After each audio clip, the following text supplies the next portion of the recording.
Hi guys, this is Dan from Magic Pachinko Restorations with another short video on a vintage Pachinko machine. Certainly if you enjoy watching these videos, I would ask you to subscribe. We are at 950 plus, on our way to 1,000. That would be a great plateau. And if you need any other information on Pachinkos, besides the videos and things like that, you can always go to magicpachinkorestorations.com. There is a contact me page. You can leave your name, your email, your phone number, whatever you'd like to do. I am a phone kind of guy. I like to talk to people, and I kind of get a kick out of people when I call them back and they go, "Oh, you called me back." And it's like, well, I mean, my generation, that's what my generation did. We called each other, and we used to have landlines, party lines, and busy signals and all that other stuff. So I realize in this modern day and age, you don't have to put up with any of that. You've got the cell phones and so on and so forth. But I will call you. Love to do the video stuff, video chats with people, get their machines up and running, answer questions. People have often offered to try to pay me, and it's like, no. I don't. That's not why I do this. I do this because I love doing it. So again, please subscribe. That'll help. We may even be able to monetize the channel eventually, which means ads, but that's not good for you, but it might be good for me. So at any rate, what we've got today is a 1973 Nishijin Model A. This machine was what I call a functional restoration. This is what the customer wanted. They didn't want the playfield was in pretty good shape. There's actually I don't know that there's hardly any water damage on it. The colors are a bit faded, but at least there's no water damage. The nails didn't look all that bad, and tulips and things like that were all in good shape. So he just decided to do a functional restoration. So I'll tell you a bit about a functional restoration. There are certain things I have to take off the machine. One of which was I had to get the machine out of the frame. So I've got to take this hinge off. The screws for this hinge are buried under the chrome trim, so all the chrome trim had to come off. I also take the front feed tray off, and the ball handling mechanism is down in here. On this particular one, this whole unit comes out. These get very dirty, full of dust and dirt and hair and all sorts of stuff. So this came out, this got completely cleaned. The front feed tray gets taken off and gets completely cleaned. Again, this tends to load up with a lot of dirt and grime and carpet fibers and all sorts of stuff. So to be functionally correct, this has to come off, the ball handler has to come off. And again, I took the chrome frame off. So I did clean the chrome frame. This all gets cleaned on the front. When I do a functional restoration, I don't touch any of this unless there's something that's not working. If a tulip jams or something like that, I'll fix it. But I don't do any cosmetic work on a functional restoration.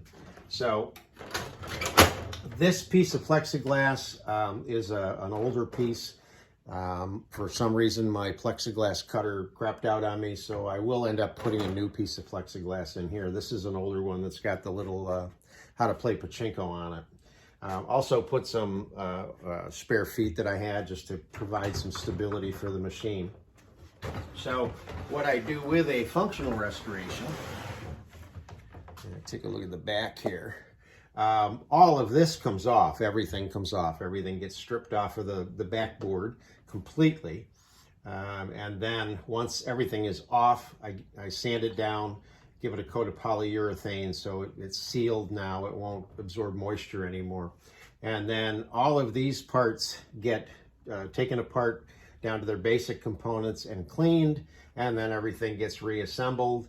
And then I add in the 12-volt power supplies that I use, change out the bulbs, so on and so forth, check all of the soldering connections. Now, on this particular machine, unfortunately, with a lot of these machines, they do tip over, and this is the thing that sticks out the farthest.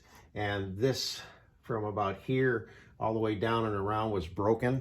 I unfortunately did not have another one of these, so I had to just fix this one So it's been glued, and then there was a little chip piece missing here.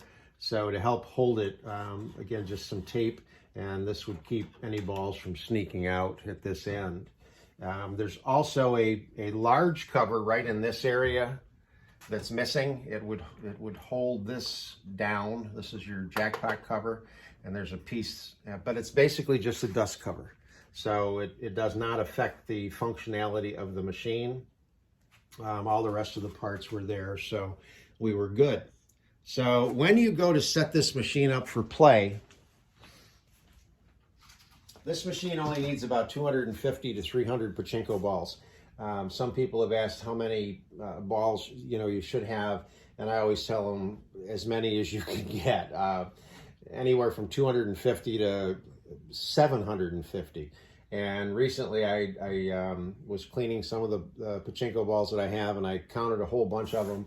And in this tray that I use for my testing, there were almost 700 balls, and 700 balls will fit into a Model B, no problem. They would probably fit in here also. So easily 500, I would say 500 should be a minimum for just about any Pachinko machine. So you get this ready to play, plug in the wall transformer right into your wall power, and then just make this connection.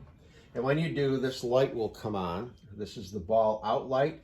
It is controlled by this leaf switch right here. When there's no pressure on the leaf switch, the light goes out.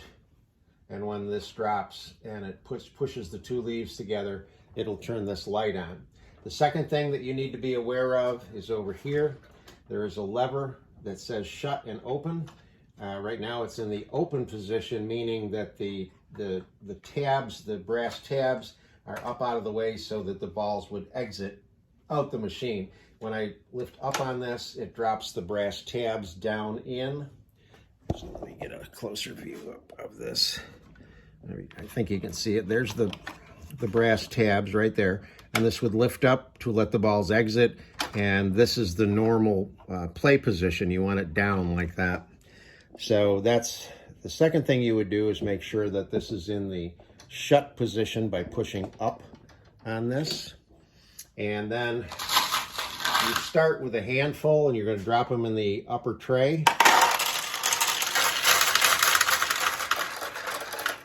With a Model A, they're going to exit here, run down the metal chute into the turnaround, drop down the feed tube into the recycling tray. They will then double up, go down a double row here. There's not enough in there yet.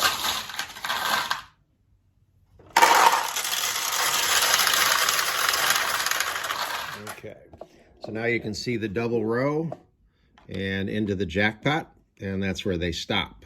So that's the proper position of the balls as they load. Make sure that stays over so the balls don't jump over each other. And the supply light, or the ball out light, is still on. That means there's not enough balls in there yet. So after I put that handful in, the weight transfer pushes this down, turns the light off. So the machine would be ready to go right now, but again, if you've got 500 balls, dump 450 of them up here, right in the upper hopper, and keep the other 50 for the front play. You can also put a handful in the recycling tray. So with a recycler, losing ball is going to come. This is the drain chute right here. A losing ball comes in, goes right back into the tray that feeds the jackpot. That's why they call it a recycler. The balls don't drop out of this machine like they would with a Model A or a Model B or a Model C. All right, so we've got the balls loaded. We've got this shut to make sure they don't drop out of the machine. And then the last thing you need to be aware of before you start to play the game is this white piece of plastic right here that I'm tipping right here, back and forth. Notice when I tip it forward or tip it to the right, the light comes on, the jackpot light, and when I tip it back, it goes off. You want to make sure that that seesaw is tipped this way. In other words, it's back rather than that way to start. Okay, so with the Model A, the way that these work, the winning ball, this plastic unit here contains all of the pay pockets and tulips. So a ball comes in, it rolls down this track, drops into the seesaw. The seesaw tips. It then lets the ball out and it drops here. When it hits, it swings this arm out of the way. It pushes this arm. I'm not going to do it because I don't want it to pay out, but it pushes this arm down. It generates a payout. The ball is held momentarily by the paper clip. Once the payout is made, the paper clip lifts out of the way, pushes the seesaw back to its original position, lets the winning ball go out into the machine itself. Okay?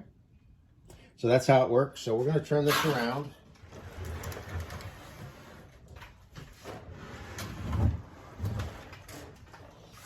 Okay, we got that centered pretty well. So, again, a handful goes in. When the machine is properly loaded, you'll see the balls go right down in and get ready. First launch won't launch. Oh, it did. There was a ball in there. Usually the first launch won't launch a ball. It takes one cycle to get a ball inside the machine. So in this window here, you can see the jackpot balls. If you don't see any balls there, don't play because the machine's not ready. But you're going to go all the way down and let go.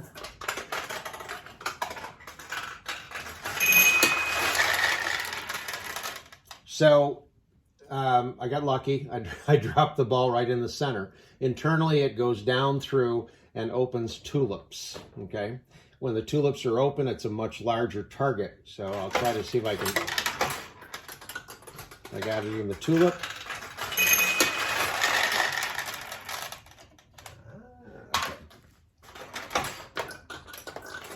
I got it in the tulip again.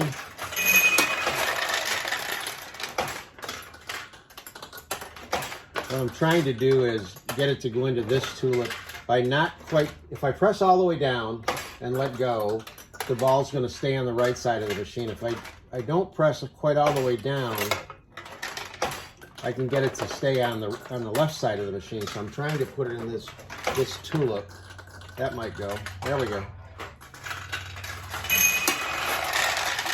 So one other thing I did is I put the tulip labels on. There were no tulip labels, and I had an extra set of pink, which matches this. So one thing that I misspoke.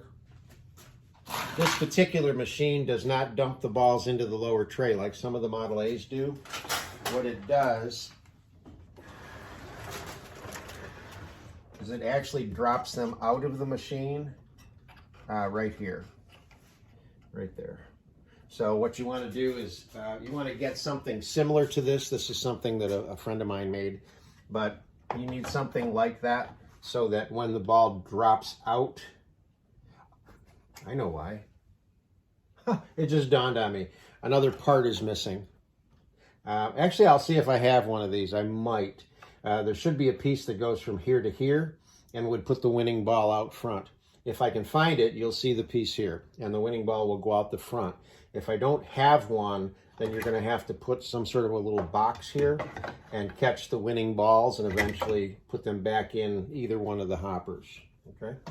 So that's the 1973 Model A.